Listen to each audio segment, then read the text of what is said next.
Hello students, कैसे हो आप सब लोग। अगर आप 12th क्लास के बाद बीएससी एग्रीकल्चर में एडमिशन लेने का सोच रहे हो तो इस वीडियो को एक बार आखिर तक ज़रूर देख लेना, क्योंकि इस वीडियो में मैं आपको बहुत सारी चीज़ें एक्सप्लेन करने वाला हूँ बीएससी एग्रीकल्चर से रिलेटेड। जैसे कि आपको किस तरह के जॉब्स मिल सकते हैं, किस तरह के पोस्ट हैं जो आपको जॉब करने के लिए मिलेंगे, गवर्नमेंट जॉब्स, गवर्नमेंट एग्ज़ाम्स के बारे में मैं आपको बताऊँगा।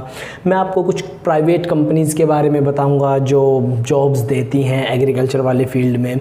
उसके बाद सैलरी कितनी होगी और लेटेस्ट वैकेंसीज अभी कहाँ निकली हुई हैं बीएससी एग्रीकल्चर के फील्ड में, ताकि आपको बीएससी एग्रीकल्चर का पूरा आइडिया लग जाए कि किस तरह के जॉब्स हैं, किस तरह के करियर ऑप्शंस हैं और आप कोई गलती ना करें।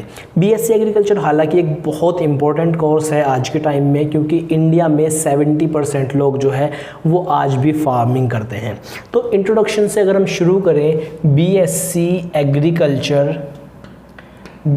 एग्रीकल्चर एक अंडर ग्रेजुएट डिग्री प्रोग्राम है, यूजी डिग्री प्रोग्राम है, जिसका ड्यूरेशन है 4 इयर्स। देखिए, डिग्री प्रोग्राम बेसिकली नॉर्मली जो होते हैं वो 3 साल के होते हैं, लेकिन जो बीएससी है वो एक स्पेशल कोर्स है। बीएससी एग्रीकल्चर वो एक स्पेशल कोर्स है जिसका ड्यूरेशन 4 साल का है। और इंडिया में बहुत सारे इंस्टीट्यूट्स हैं जो बीएससी एग्रीकल्चर कोर्स कराते हैं। अगर गवर्नमेंट इंस्टीट्यूट्स की बात करूं तो इंडिया में बहुत सारे एग्रीकल्चरल इंस्टीट्यूट्स हैं। नाम सबका नहीं बताया जा सकता क्योंकि लिस्ट बहुत लंबी है, डिस्क्रिप्शन में आपको लिंक मिल जाएगा, वहाँ से जाकर आप देख सकते हैं कि बीएससी एग्रीकल्चरल जो है कितने इंस्टीट्यूट कराते हैं गवर्नमेंट्स। वहीं पर आपको जॉब्स भी मिल सकते हैं बीएससी एग्रीकल्चर के फील्ड में। तो अब बात करते हैं, तो थोड़ा सा इंट्रोडक्शन हो गया। चलिए, जॉब रोल्स कैसे होंगे, मतलब किस तरह की जॉब्स आपको करने को मिलेगी बीएससी एग्रीकल्चर करने के बाद में। उसमें सबसे पहले आता है एग्रीकल्चर जूनियर इंजीनियर, फिर है फॉरेस्ट ऑफिसर बन सकते हैं आप एग्रीकल्चर से बीएससी करने के बाद। फील्ड ऑफिसर की जॉब आपको मिल सकती है, एग्रीकल्चर डेवलपमेंट ऑफिसर की जॉब मिल सकती है। एक्चुअली यहाँ पर गर्मी बहुत है, मुझे पसीना बहुत ज़्यादा आ रहा है, बट स्टिल अगर ये इन्फॉर्मेशन आप तक पहुँच जाए तो इस वीडियो को बनाने का मोटिव सफल हो जाएगा, जो इस मकसद है वो कामयाब हो जाएगा।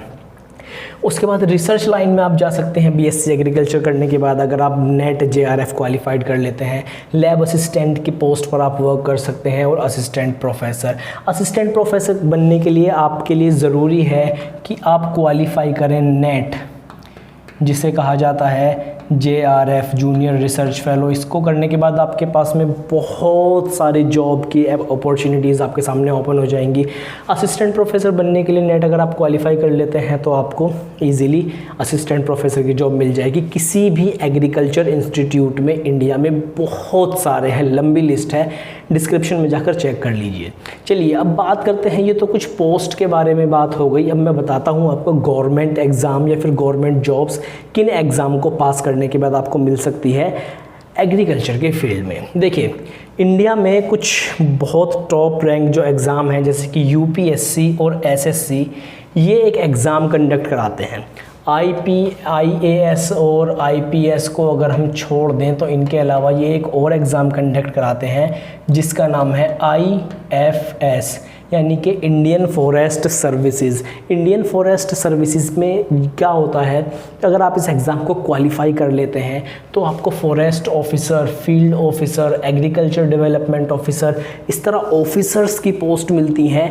बहुत हाई रेटेड जॉब्स हैं, पे स्केल बहुत अच्छा होता है और लाइफ पूरी सेट हो जाती है। लेकिन ओबियसली इनमें आपको मेहनत तो करनी पड़ेगी ही, अगर यूपीएससी और एसएससी में आपको आईएफएस का एग्ज़ाम क्वालिफाई करना है फॉरेस्ट ऑफिसर।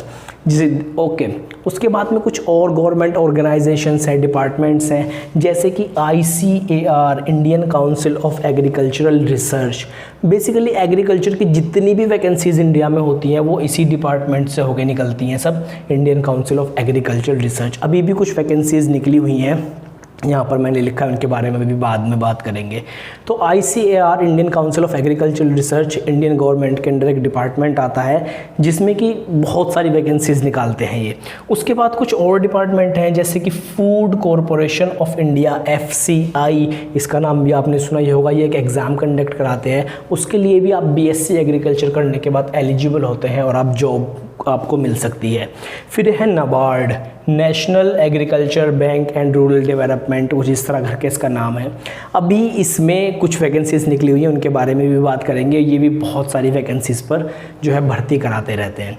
उसके बाद है NDDB, national dairy development board, जिसके अंडर डेयरी के जितने भी एजेंसीज़ हैं, कंपनीज़ हैं, जैसे कि मदर डेयरी है, अमूल है, इस तरह के जितने भी बड़े बड़े इंडस्ट्रीज़ हैं वो NDDB में आते हैं और वहाँ पर भी एग्रीकल्चर के लिए बहुत पोस्ट निकलती रहती हैं।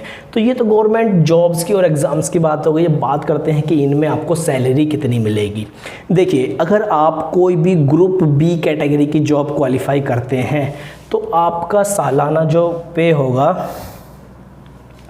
वो होगा लगभग 8 लाख से लेकर लगभग कोई 15 lakh per year per annum, यानी कि आपको लगभग सैलरी मिलेगी यही कोई 30,000 से लेकर 50,000। ये स्टार्टिंग में है फ्रेशर्स के लिए। ये पे स्केल बढ़ता जाता है टाइम के साथ, एक्सपीरियंस जब आपको होता जाता है। ये फ्रेशर्स के लिए, अगर आप न्यू हैं, फर्स्ट टाइम आपको गवर्नमेंट जॉब लगी है, तो ये पे स्केल आपको मिलेगा।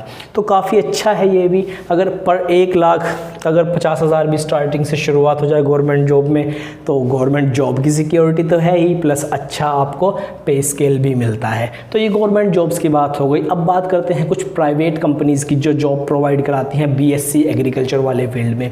तो इसमें सबसे पहले कुछ मैंने टॉप कंपनीज़ का नाम लिखे हैं। कंपनीज़ तो बहुत सारी हैं, जैसे कि क्रिस्टल फॉस्फेट्स है, DuPont इंडिया लिमिटेड, इफ़को किसान, DSCL शुगर ग्रुप।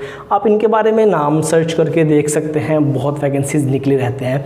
बेसिकली अगर हम सैलरी की बात करें यहाँ पर प्राइवेट कंपनीज़ में, तो फ्रेशर्स के लिए BSc करने के बाद में अप्रॉक्सीमेटली 25,000 तक का जो है स्टार्टिंग में पैकेज मिल जाता है। और अगर आपको एक्सपीरियंस है तो यही जो है जॉब, अगर आपको 2, 3, 4, 5 साल का एक्सपीरियंस है या उससे ज़्यादा है, तो यही जो है आपका पैकेज बढ़कर यही 1 लाख तक भी पहुंच सकता है। और आप जानते हैं प्राइवेट कंपनीज़ में आपको जितना एक्सपीरियंस होगा उतना ही अच्छा आपको पैकेज मिलेगा।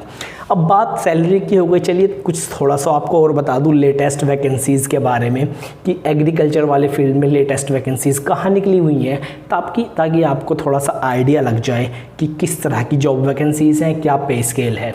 इनका लिंक मैं डिस्क्रिप्शन में दे दूँगा, वहाँ से जाकर आप देख सकते हैं इन सभी वैकेंसीज़ के बारे में। तो सबसे पहले है नाबार्ड, जो national agriculture bank for rural development है। 87 पोस्ट पर यहाँ पर इसमें वैकेंसीज़ निकाली हुई हैं। 87 पोस्ट पर, जिसमें animal husbandry, forestry, field officer, कुछ इस तरह की जॉब्स हैं, असिस्टेंट मैनेजर, जनरल मैनेजर। जाकर देख लीजिए एक बार, आपको आइडिया लग जाएगा किस तरह की जॉब्स हैं, किस तरह के पोस्ट हैं और क्या सैलरी है वगैरह। IARI में भी कुछ पोस्ट निकली हुई हैं अभी एग्रीकल्चर वालों के लिए, और पंजाब एग्रीकल्चरल यूनिवर्सिटी, जिसमें JRF जूनियर रिसर्च फेलो के लिए भी कुछ रिसर्च वाली लाइन में अगर आप जाना चाहते हैं तो वहाँ पर भी वैकेंसीज़ निकली हुई हैं। देखिए, मैंने आपको इन सब चीज़ों के बारे में बता दिया, जॉब रोल्स, असिस्टेंट प्रोफेसर कैसे बन सकते हैं, गवर्नमेंट एग्ज़ाम के बारे में, सैलरी के बारे में। तो अगर ये वीडियो आपको पसंद आया हो तो लाइक ज़रूर कर देना, और इसी तरह के अपडेट्स के लिए चैनल को सब्सक्राइब कर लीजिए, ताकि इस तरह का कोई भी वीडियो मैं अपलोड करूँ आपके पास नोटिफिकेशन आ जाए। So thanks for watching this video.